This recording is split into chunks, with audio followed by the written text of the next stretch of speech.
Hello Aries, Sun, Moon, Rising, Venus signs. Kamusta kayo? Sana po nasa mabuti kayong kalagayan. Welcome back po sa Star Tarot. Kung bago kayo rito, welcome din kayo. Thank you sa inyong support. I truly appreciate it. God bless you all. Aries, pasensya na po sa boses ko ha. Medyo pause. At sinisipon at inuubo po ako. So, pauna basahe po ninyo The Miracle of Nature. Sabi dito sa card, thank you angels for helping me to reconnect through nature and fresh air. Ayan, so yan ang affirmation. Pwede ninyong sabihin or i-pray, no? At this is an invitation for you, Aries, no? Na mag-spend time kayo with nature. Maring matagal-tagal na kayong hindi nakakapag-connect, no?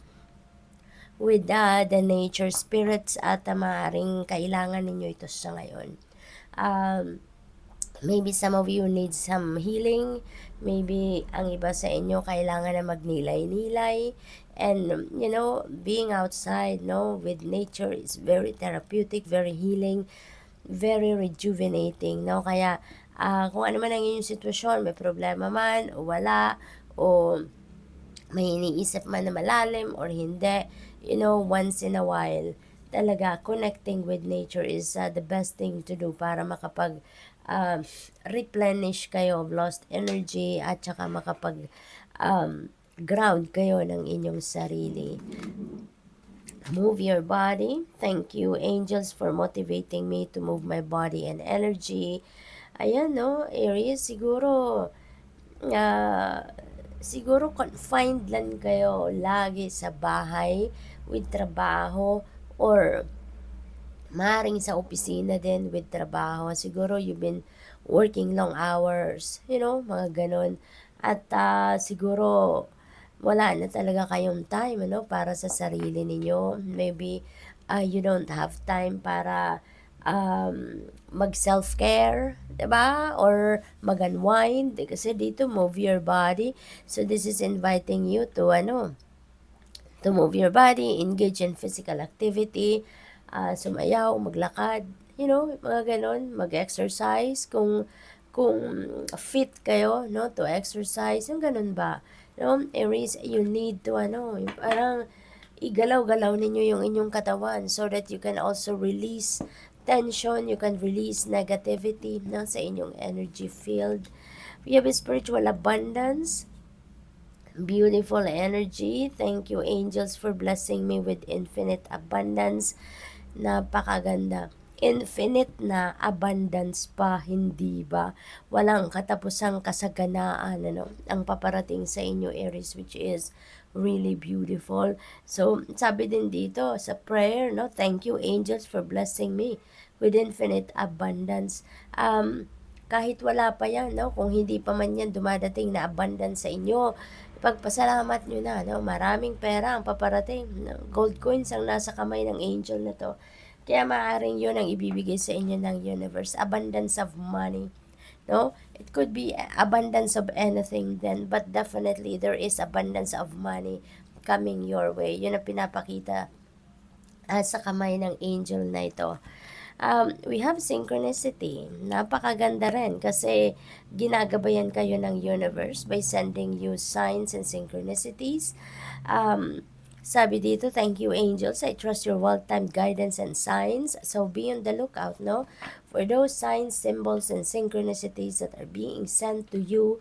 Kasi gabayan sa inyo on how you're going to navigate your circumstances sa ngayon, on how you're going to navigate your current mga activities sa buhay ninyo. Okay?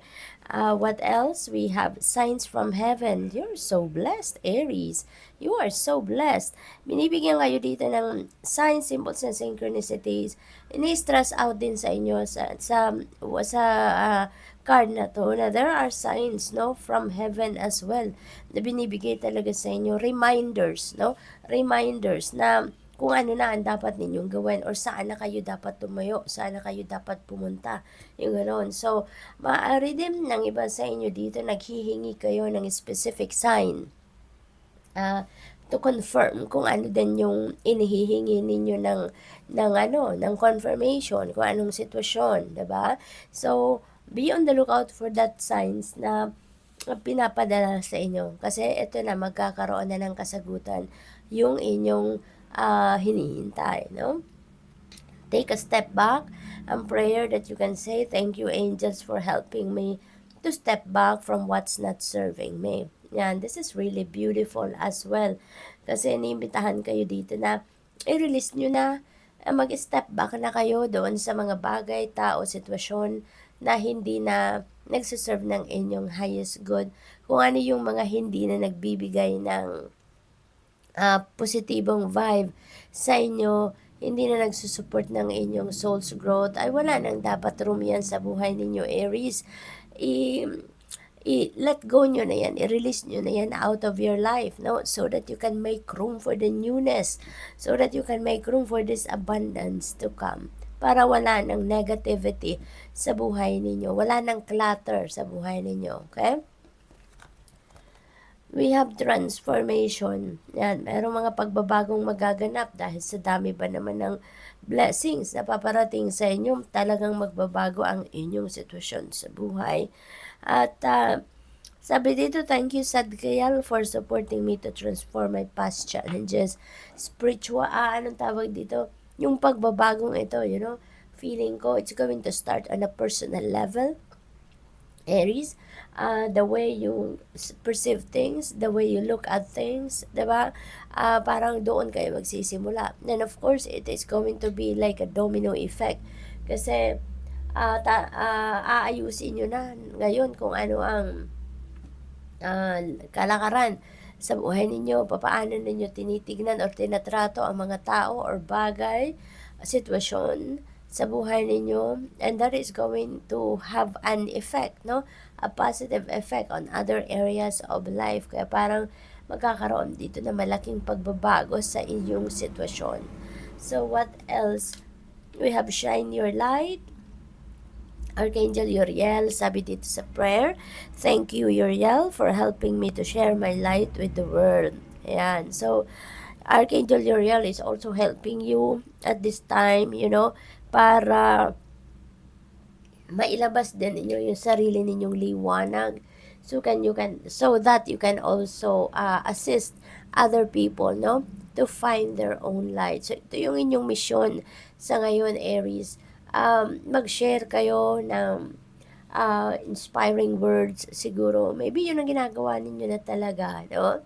Yung kayo naging inspiration, kayo yung people look up to you, maybe you are motivating people in a good way talaga, at saka maybe you are guiding, no?